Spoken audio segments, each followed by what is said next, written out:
Vous ne pouvez pas vivre selon vos émotions, vous devez passer outre et surmonter vos sentiments. Chacun d'entre nous a tous les jours, écoutez-moi bien, toute personne qui a la victoire a à passer outre et à surmonter ses sentiments. Restez avec nous dans Jouissez de votre vie.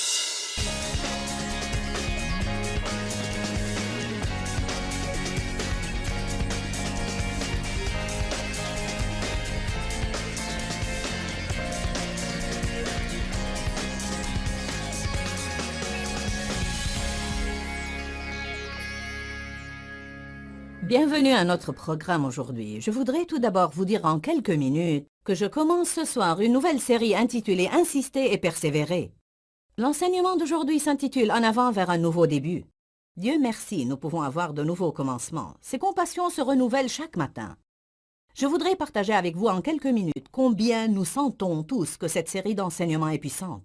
Alors je voudrais que vous fassiez de votre mieux pour faire vraiment attention, ouvrir vos cœurs et permettre au Seigneur de vous donner une parole au temps convenable. Beaucoup de personnes m'ont dit, Joyce, c'est l'enseignement le plus puissant que je t'ai jamais entendu donner. En fait, tout le monde me dit qu'il est vraiment loin. Alors je veux que vous ouvriez vos cœurs et que vous permettiez à Dieu de faire un changement en vous. Que Dieu vous bénisse.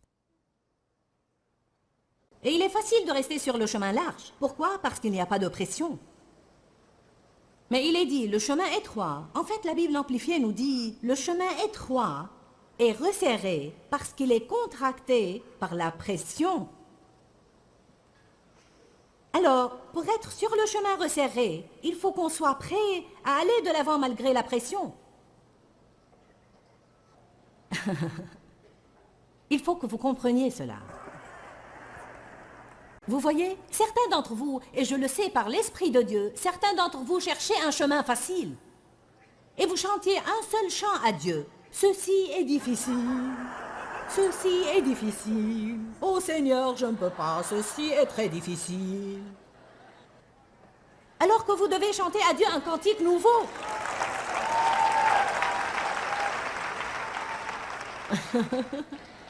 Amen. J'ai gémi, ronchonné et je me suis plainte pendant des années. Seigneur, ceci est très difficile. Je ne peux pas faire cela, Seigneur. Il est difficile. Je ne peux pas du tout me soumettre à mon mari, Seigneur, parce que j'ai été maltraitée dans mon enfance. C'est difficile. Les hommes m'ont maltraitée et je ne peux pas faire cela, Seigneur. Ceci est très difficile. Dieu n'a pas réécrit le livre pour moi. Il m'a laissé faire des scènes et des histoires et m'épuiser en le combattant. C'est tout ce que vous obtenez en combattant Dieu, l'épuisement.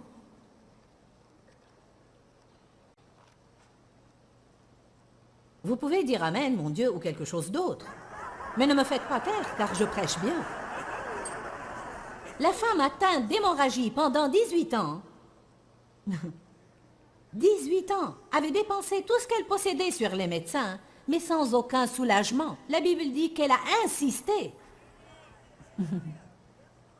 J'ai un seul message ce soir, ce n'est pas difficile.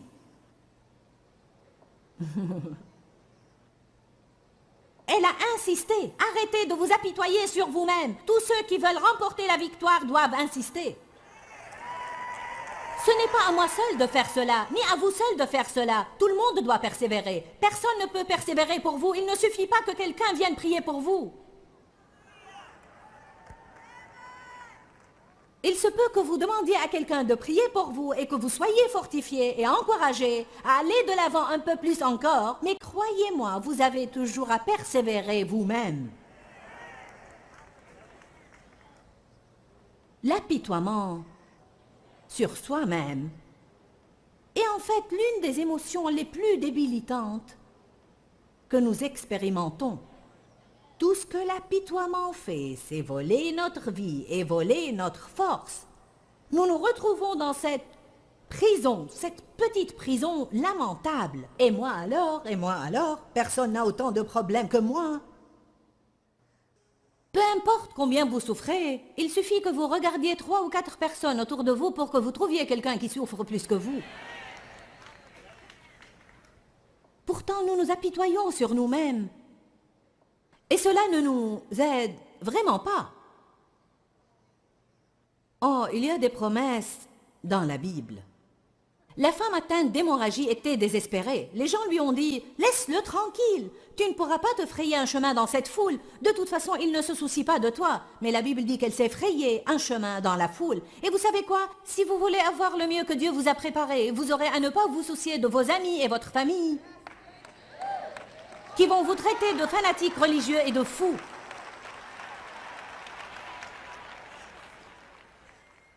Vous aurez à persévérer dans les nuits de solitude si vous voulez avoir une relation avec Dieu, parce qu'au début de votre relation avec Dieu, il se peut que vous perdiez certaines choses avant de regagner d'autres. En fait, chaque fois que Dieu veut vous élever à un plus haut niveau, vous devez perdre quelque chose pour passer à ce niveau. Il y a toujours une perte avant le gain. Que dit la Bible à propos du royaume? Trouvez une perle de grand prix et vendez tout ce que vous avez pour acheter cette perle. Combien ça va vous coûter d'avoir une vie merveilleuse en Dieu? Absolument tout. Qu'est-ce que vous finirez par avoir? Absolument tout. Vous échangez tout ce que vous avez, toutes les choses qui ne valent rien de toute façon, et vous finissez par avoir tout ce que le Seigneur a. Mais entre le fait de céder ce que vous avez et d'avoir ce qu'il a, vous avez à faire une seule chose, pressez.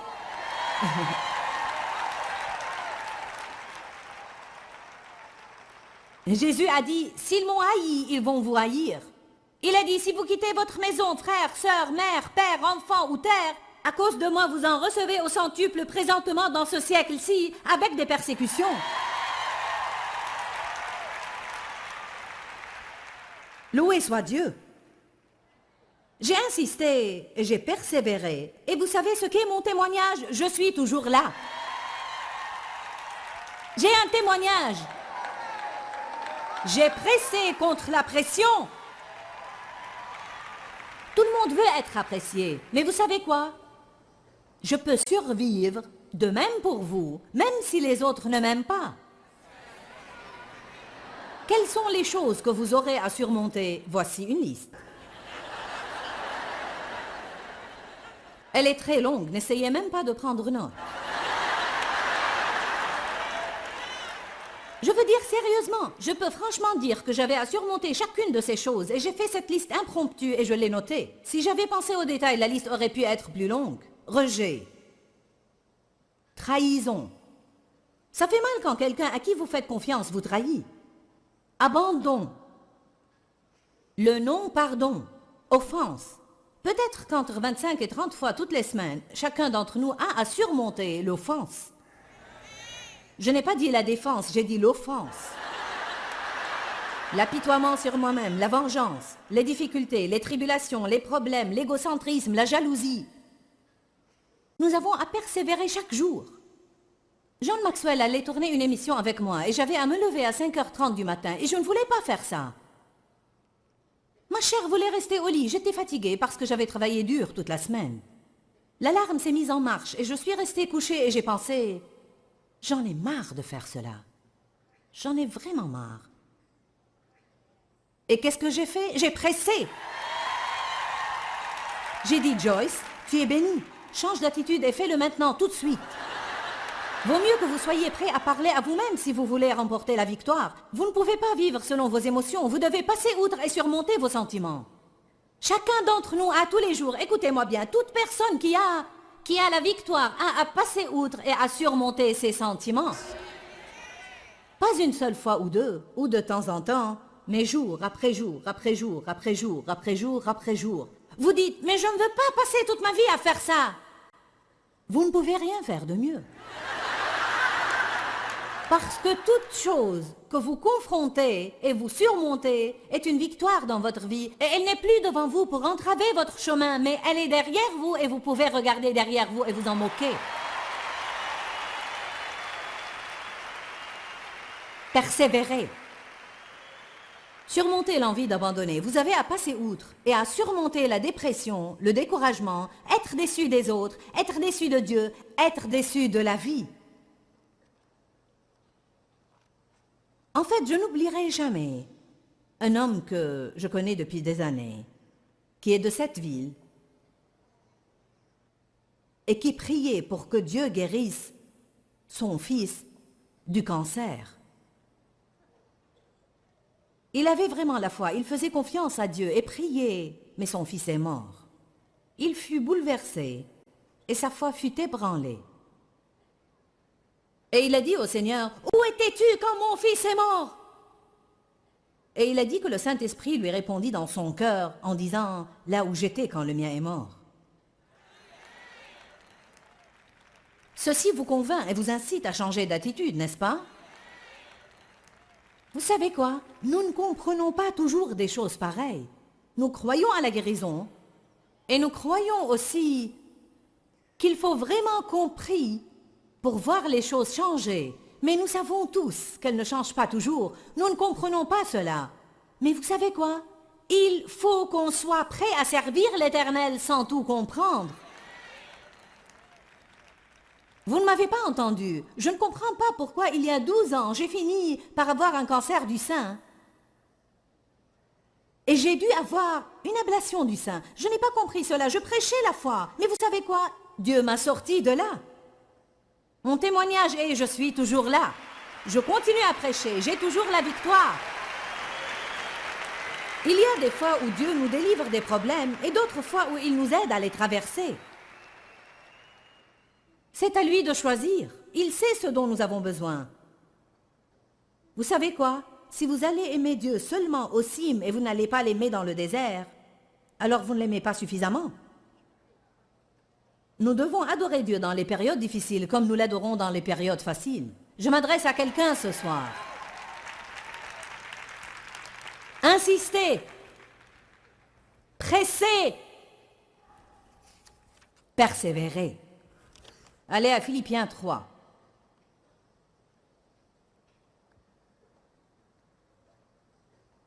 Comme c'est merveilleux. La plupart d'entre nous savent ce que Paul a dit dans Philippiens 3. Ceci est merveilleux. À partir du verset 10, il avait un but. Vous pouvez dire qu'il avait un rêve ou une vision.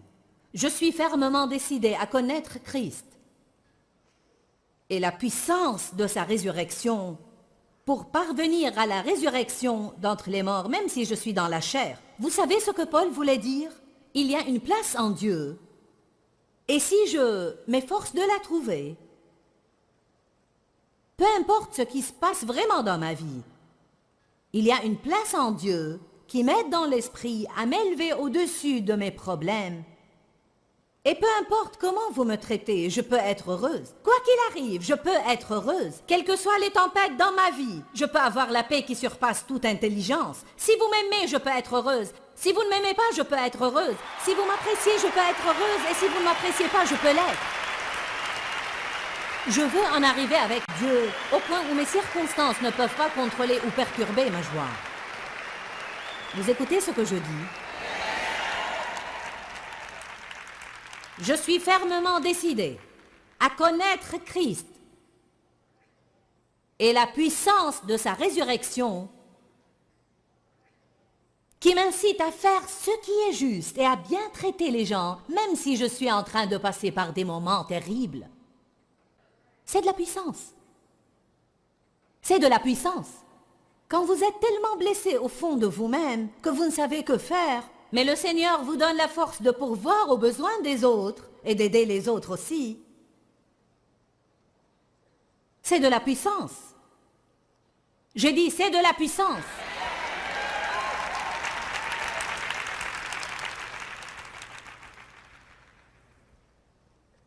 J'aime cela. Je suis fermement décidée à le connaître. Notre but ne doit pas être nécessairement d'avoir une percée. Il doit être le fait de le connaître.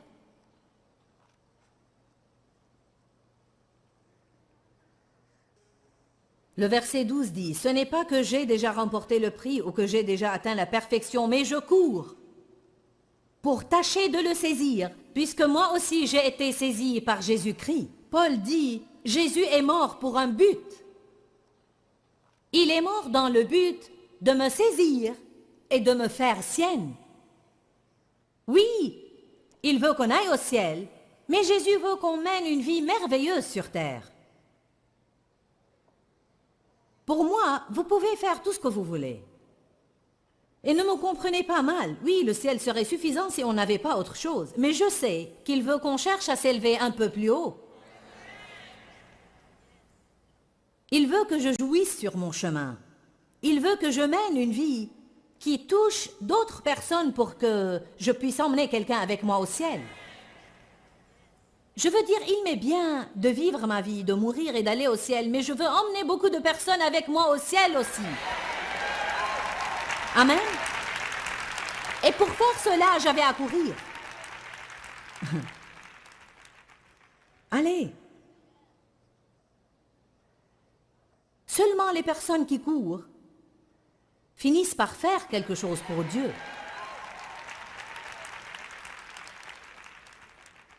Je cours pour tâcher de le saisir, puisque moi aussi j'ai été saisi par Jésus-Christ.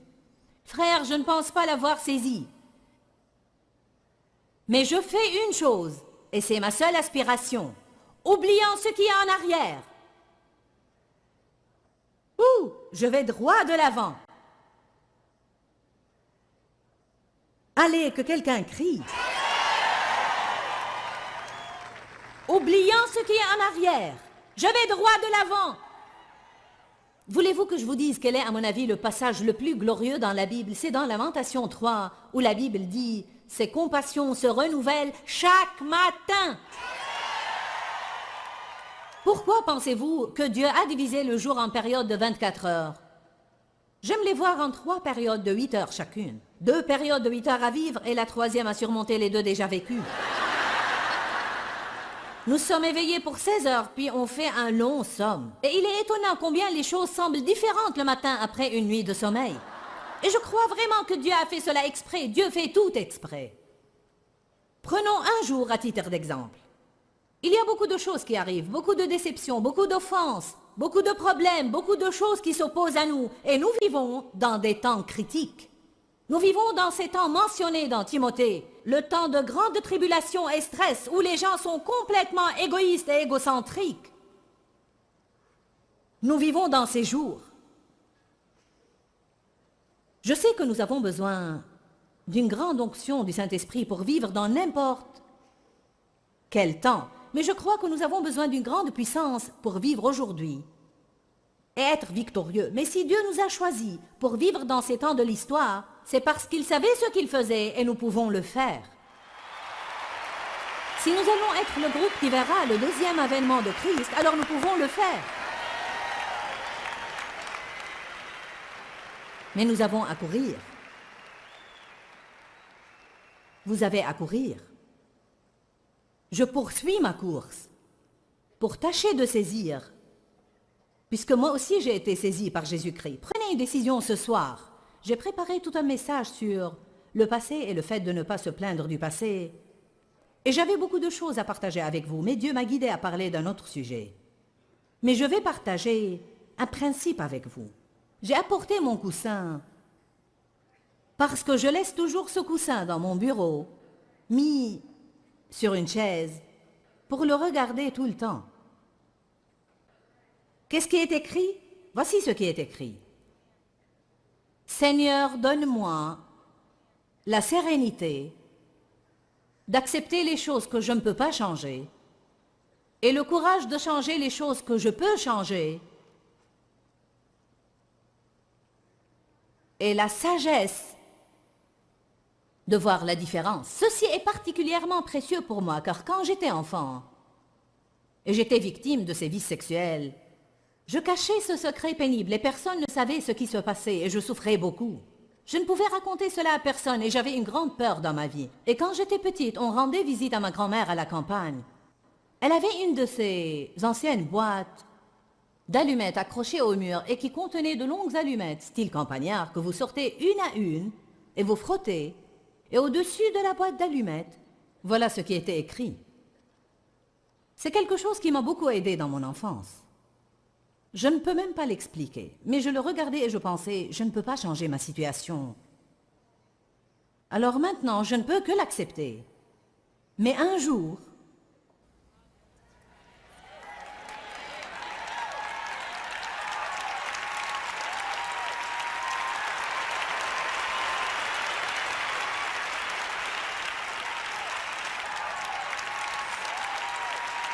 j'aurai le courage de la changer.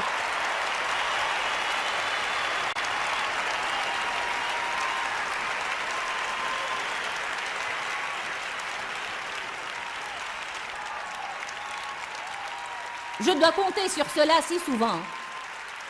Car il y a toujours des choses qui arrivent que je ne peux pas contrôler. Des choses que je n'aime pas et des choses que j'aurais voulu qu'elles n'aient pas eu lieu. Mais j'ai appris à accepter simplement, par la grâce de Dieu, ce que je ne peux pas changer.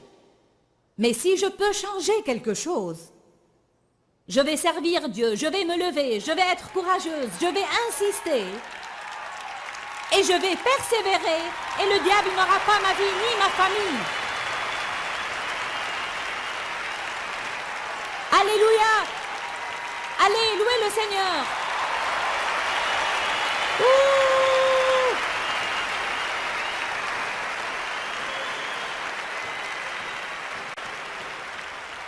Je sens la présence de Dieu maintenant dans cet endroit. Je sens un feu saint à l'intérieur de vous tous ici. Je ne sais pas dans quel état vous étiez quand vous avez commencé à regarder ce programme. Je ne sais pas dans quel état vous étiez dans votre cœur, ou spirituellement, ou dans vos pensées. Peut-être que vous étiez dans une situation où vous sentiez « je vais abandonner, baisser les bras, je ne peux pas continuer ». Je prie en ce moment qu'après avoir écouté cet enseignement, vous preniez une décision ferme. Je vais insister, je vais persévérer et je vais remporter la victoire dans ma vie. Il y a une chose dont je suis sûre, et je sais cela par la parole de Dieu et d'après mon expérience dans ma vie. Si vous êtes décidé, si vous êtes fidèle, résolu et bien décidé, alors le diable ne pourra certainement pas vous vaincre et vous remporterez la victoire dans votre vie. Je sens que le Seigneur veut que je fasse une prière spéciale maintenant pour toutes les personnes qui sont toujours attachées à plusieurs choses du passé. Nous allons prier que la grâce et l'onction de Dieu brisent cela pour que vous puissiez aller de l'avant vers votre avenir. Père, nous venons à toi dans le nom de Jésus pour te remercier pour ta miséricorde et ta grâce.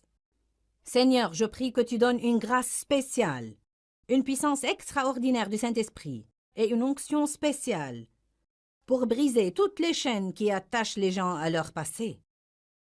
Je prie, Seigneur, que tu guérisses les blessures du passé, les relations brisées du passé, les découragements et les déceptions du passé.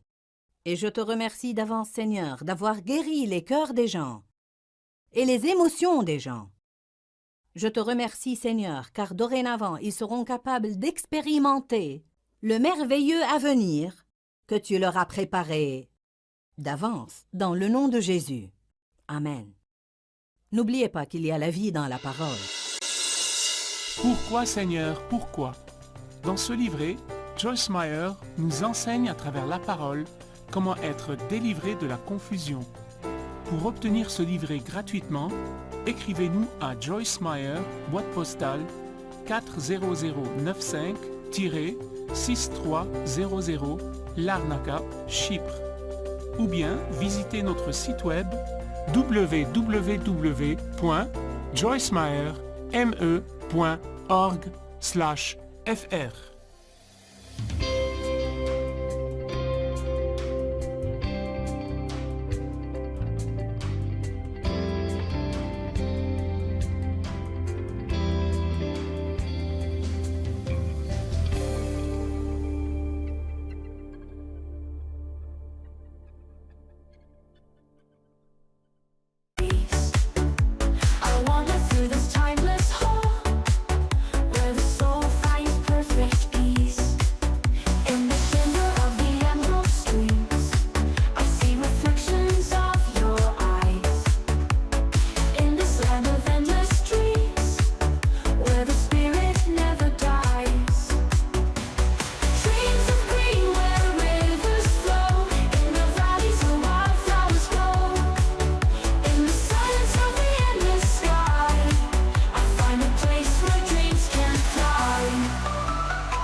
In the quiet of the forest deep, where the secrets of the earth lie still, I find a promise I will keep.